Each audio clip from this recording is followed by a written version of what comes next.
everybody! Thank you again for coming to my channel. And I apologize for this lighting. I do not have a lot of options for natural lighting in this hostel, but just bear with me, okay? At least it's not the super harsh overhead lights that I normally have in this room, so it's better than nothing. Alright, so today I am very excited to be filming a fall TBR video. I've actually never made a seasonal TBR video before, so I hope that you guys really like this one. I'm partially making it because fall is one of the seasons that I'm most excited for. I'm like extremely excited for fall for a plethora of reasons, but one of the many reasons is that it just creates an amazing reading ambiance. Just all of the reading vibes come out as soon as the weather drops, and as it gets colder I just crave like higher and higher fantasy. So a lot of what is on this TBR is fantasy of differing degrees of highness and lowness, but there's other stuff too. So let's just hop into it. I don't really have categories because it's all just, I mean, most of it's fantasy. Okay, so in no particular order, let's just start off. We got Ninth Reign by Jen Williams. I think the trilogy is called The Winnowing Flame, and just as a disclaimer, I don't know like a lot about these books because anytime someone like tells me information about it, I'm just like, okay, just I'll read it, okay? Don't tell me anything else. So basically the only thing I know about this is that it's kind of like a heisty type of thing. There's conspiracies and magic and a lot about like the kinds of animals that are in this world. Like there's a lot of like beasts, like different kinds of beasts. And whatever I heard about it sounded really intriguing. So I put it on the TBR and it just seems like it is like fall vibes, okay? Next is The Assassin's Apprentice by Robin Hobb. And this one is like a 16 book series or something crazy like that, and I'm more just like wanting to get into the series, and since the first book is Assassin's Apprentice, I'm gonna start off with that one. But there's like one series about ships and sea serpents, and there's another series about dragons, and so it just seems like a really awesome world that I'd love to get into, and it seems like the kind of fantasy that I would love to read during the fall. Kind of like classic European centric fantasy is kind of what I'm thinking. But basically what I know about this is that the main character, well, obviously he's training to become an assassin, but it's because he's been adopted into the royal family, and so that's kind of what I have picked up about this series. It's just very well beloved. It was started back in the 90s, and I am just now like realizing that books that are written back then are actually good. I don't know why, but for the longest time I just had an aversion to books that were written back then just because I thought they would be more boring. I thought that the writing style would be weirder. It's literally not. Some of the best books that I've read have been written back then, and it's only like a couple decades in the past, so I don't know why I've had such an aversion to that, but I've recently overcome my bias and I've realized that a lot of books that are written back then are actually really good and entertaining, and just because it was written a few decades ago does not mean that it's hard to understand or that it's like somehow not relevant to people nowadays. That's totally not true. So I've repented and I'm going to be reading this series hopefully in the fall. The next one is kind of different. A Court That's Cruel and Lovely by Stacia Stark. Yeah, this one is definitely different. It's very much more like romantasy. I'm realizing that I actually didn't look up like anything about this plot, but I've just seen so many booktubers absolutely adoring this, and it seems like it is also kind of like fae, maybe vampires are in it. There's some kind of hot, I said that so loud. There's some kind of hot mythical magical creature that is part of the romance, okay? And seems like it is very Sarah J Maas coded, and boy, let me tell you, recently I've been hurting because I've just been wanting to experience Sarah J Maas again for the first time. I just want to wipe all of my memories away from her series because I've literally read all of them, so I have no more to discover from her, and that breaks my heart. And so the only thing left to do is just find other books that are similar. So I'm well aware that I'm part of the problem. It's okay. Court That's Cruel and Lovely just seems like it is up my alley. It seems like it will be something that I will enjoy, so I put that on the TBR. And then the next one is Witch Collector by Charissa Weeks. Honestly, witch made me think of fall, so I put it on the TBR. But yeah, it's basically about a girl that is a witch and the guy is the witch collector, like a witch hunter person. If I'm not mistaken, it's about their romance, but it might just be not. But since it has witchy fantasy, I felt like I kind of wanted to read that. I'm sorry to talk about Sarah J Maas again, but like my favorite witch-centric fantasy was Throne of Glass. Just like my favorite dragon book was Throne of Glass. So funny, but I feel like she just did such a good job of including both of those elements, and that's another feeling that I've kind of just been chasing. So I'm going to be reading witch books until I come across something that gives me the same feeling that Manon did in Throne of Glass. So don't mind me while I am just like wickedly searching for all that. Okay, and then next is Entangled with Fae by Tisonia Odette. If that isn't a fairy tale name, I don't know what is. But basically she just makes fae family-centric twisted fairy tales, and I adore twisted fairy tales. Watching Once Upon a Time as a middle schooler really just built me different. I just really love reimaginings of fairy tales, and so this is one of them that I feel like I'm going to really like. I believe the first one is about Little Red Riding Hood, but I don't think you're supposed to read them in any particular order. I will double check before I start reading it. I wish I wrote it, but I didn't. I've just seen a lot of booktubers and a lot of people on the internet adoring it, and I feel like it is just a really perfect fairy tale vibe for the fall specifically, and I think it's gonna be one of my favorite twisted fairy tale series. I am like totally just like saying that before reading a word from the pages, but I just feel like the vibes are gonna be really my thing. So that's all I know. That's all I can tell you. There we go. Then Fable by Adrienne Young. Okay, this one I did not know it was like a ship pirate series, but ever since I heard that I was like, okay, I need to read that, and I don't know necessarily why I want to read it in the fall, but I just want to read it as soon as possible because I absolutely adore pirate ship stories, and so I just have to. And the fact maybe that it's called Fable makes me think of the fall just because of like fairy tales and stories, but I'm mainly reading it because I heard that it takes place on a ship, and that excites me like nothing else, so I'm going to be reading that this fall, hopefully. Next is Piranesi by Susanna Clark, and what I've heard about this one is basically just it's very wacky. That's the biggest thing that I've heard about this. It's just very wacky and very like bizarre, and honestly that also makes me think of the fall. I can't explain it, but I have also heard that it is about like Greek mythology, and I am always down to read something about Greek mythology. That's another thing that I read during middle school, Percy Jackson. That kind of just like made my brain chemistry the way it is, and now anything Greek mythology is immediately 4 stars or higher, so I'm excited to read Piranesi. And then Jade City by Fonda Lee. I know this one is very high fantasy, but I just want to get it started because it's 3 books, but they're very long books, and so I just kind of want to get it started now. I know that this one is very kind of like mafia, blood feuds, and families that are fighting in a like war, family war, and a lot of like illegal activity and black market stuff and like that kind of vibe, and I'm like,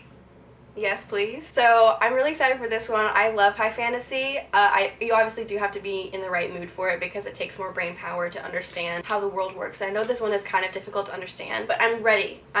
I love high fantasy. As long as I have enough lower fantasies in between to help my brain rest and recuperate, then I absolutely adore them, and so I'm excited to get into that one. Then we got A Darker Shade of Magic by V.E. Schwab, and this one also is very centric around magic. I mean, it's in the title, so I'm assuming, but it seems like this magic system is like based on portals and like jumping between parallel universes and stuff, and that sounds very cool. There's someone like working inside of the wall or something like that, and so there's like weird tinkering noises coming from that general direction, so I'm sorry if you were picking up on any of that. I'm just hoping they're not judging me for talking about books to no one.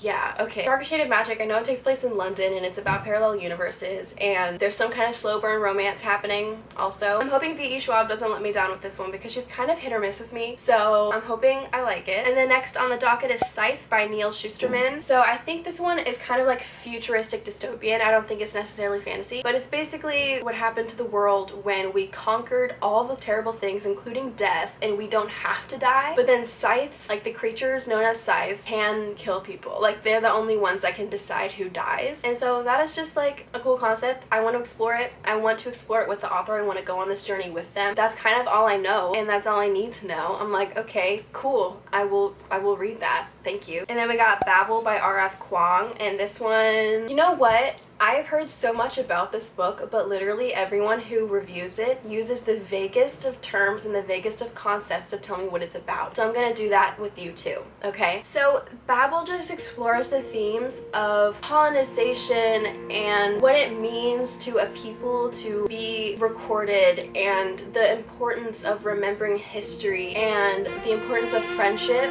that too, and the importance of just not being a terrible person. That's kind of what all the reviews sound like, and so I'm like, okay, I'll read that. But basically, I've heard other stuff too. I'm pretty sure it takes place at Oxford or one of those British colleges, and it's about like translation. It's a dark academia about something to do with translation of like other people groups things. Like, this one isn't my fault. I've literally heard so much about this, and it's only been like very vague concepts. I'm gonna read it though because it seems like fall and it's dark academia, and I need more of that in my life. So, and then this is the classic that I'm going to read for the fall. I have a classic that I want to read for every season in the year because I need to read more classics. But for this season, it's going to be Frankenstein by Mary Shelley. I've never read it before, heard a lot about it obviously because it's a classic, but I would love to read it. Seems like it'll be very thought-provoking and very cool and not too long, which will be great because my classic for the summer was Gone with the Wind, and that was a chonker, I will tell you that. If you don't know, I think Frankenstein is about just obviously this creature that used to be not alive and was brought to life and is now this monster. The monster's name is not Frankenstein. Frankenstein is the name of the guy who made him, but it's kind of about this monster wanting to be human and wishing he was human. That sounds super awesome. I would love to read that, so I'm going to read that hopefully this season. Alright, and then next is Alice by Christina Henry, on the note of just absolutely bizarre, insane, mental stuff. This one is a trilogy written by Christina Henry about Alice in Wonderland, and I read like the first chapter a while ago just to see what it was kind of about, and it was in a mental hospital, so you know what, that's a good start. Wait, actually I can't remember if it was a mental hospital or a literal prison, but it was somewhere where insane people are kept because they're insane. And so I mean, good start. Like, seems like it'll be a wild ride, pretty crazy. I honestly love the vibe of Alice in Wonderland, just kind of the insanity of it all. I want to see what Christina Henry's take is going to be on it because I've read Lost Boy by her, which is about Peter Pan and Captain Hook. I'm just curious to see what she has to say about that and what kind of world she will make, what kind of vibe, what kind of mood. Whatever it is, I think I'll like it, so there we go. And then we got House of Salt and Sorrows by Erin A. Craig, and this one's kind of like creepier, I believe, because it's about a family and they had a bunch of daughters and then they all died some way or another, and there's kind of like, what's going on there? There's something malicious going on. So it's kind of like a mystery, but I think it's also fantasy, if I am not mistaken. So it's kind of like a fantasy mystery kind of situation with kind of like creepy undertones. And so, you know what doesn't sound more fall than that? And then we have the Septimus Heap series by Angie Sage, the first book being Magic with a Y. You know what? I've just been chasing the same feeling. I'm doing a lot of chasing feelings. I'm realizing it's not a problem. Don't worry about it. But I've been chasing the feeling that Harry Potter gave me because I read Harry Potter for the very first time a couple years ago, and it's one of the things that kickstarted my love for reading again. I just loved it, okay? I loved it. Just everything about it, the way that we're able to follow the same characters over a bunch of books. The magic system is really fun. And the overall mood is so whimsical and silly and goofy and outrageous, but also can be extremely emotional, make me cry. It's so realistic, like the way that people's emotions are, and I just loved it. I loved that combination. And I feel like this series is gonna be kind of similar to that, where the age range is like younger. I think it's like a middle grade or so. And it is very like wacky and funny and whimsical and stuff like that, but also you're following the same characters over like a bunch of books, and you are bound to get attached and something sad is bound to happen and you're bound to want to cry. So it's that kind of situation, and I'm honestly really excited for it. I love that vibe so much. That's another series that was made like in the 90s or 80s or something. Sometimes I need that in my life, you know? I need to stop having a bias about that. And then we have Sabriel by Garth Nix. This one is kind of considered like a classic, I guess, in the fantasy genre because when was it? Okay, I'm gonna have to look up when exactly it was written because I want to say it was also written kind of a few decades ago, but I might be wrong. It is, okay, it is written in the 90s as well. And this one, I know it's about this girl whose father was taken and she has to kind of go to another world, like another realm, where the line between the living and the dead isn't always clear and sometimes it disappears altogether.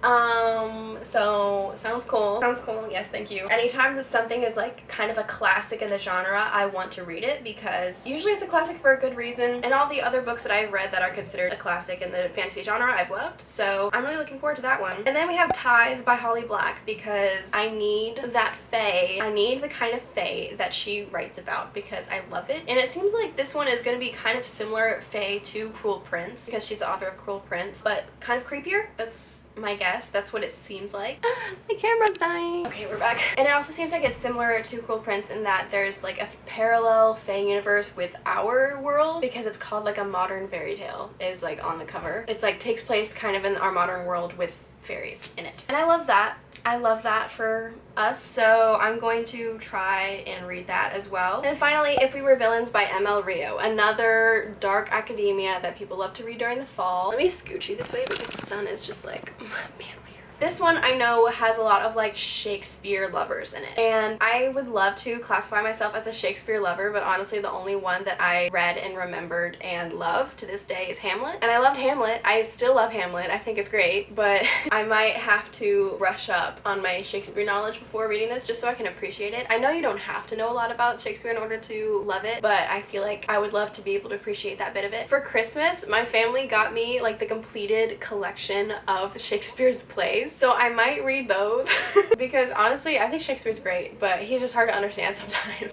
Oh, now they're vacuuming. Okay. But anyway, I'm going to read If We Were Villains. That is a dark academia. Basically, like, there's this friend group that just loves Shakespeare, and one of them dies. Like, one of them in their friend group dies, and they need to figure out, like, who killed him, kind of. That is what I know. That's what I got. And also, that's all I have on the TBR. I don't know if I'm going to get to all of these, because these are just a bunch of books that I want to start, and fall is just a good place as any time as good as any time to start. So, I don't know if I'll read all of them, but I really hope I will, because I also have a lot of series that I need to finish and things like that. So, but thank you guys so much for listening. I hope that you heard something that you might want to pick up in this fall time. Let me know down in the comments what you are wanting to read this fall and what you're excited about. Tell me what you're excited about in this season, because it seems to be a lot of people's favorites. I don't know if it's my favorite. I really like fall. I can never decide what my favorite season is because they're all great in their own way. Thank you guys so much for watching till the end. Make sure to subscribe. Make sure to like if you liked this video. Check out my other videos. I have a lot of reading challenges and reading vlogs and things like that. I'm currently in Seoul, South Korea, so if you want to know what I've been up to, I have a lot of vlogs also on my channel, so make sure to check all of that out. So thank you guys so much for watching me. I really appreciate it. Show your love while I show mine. See you guys next time. Bye, y'all.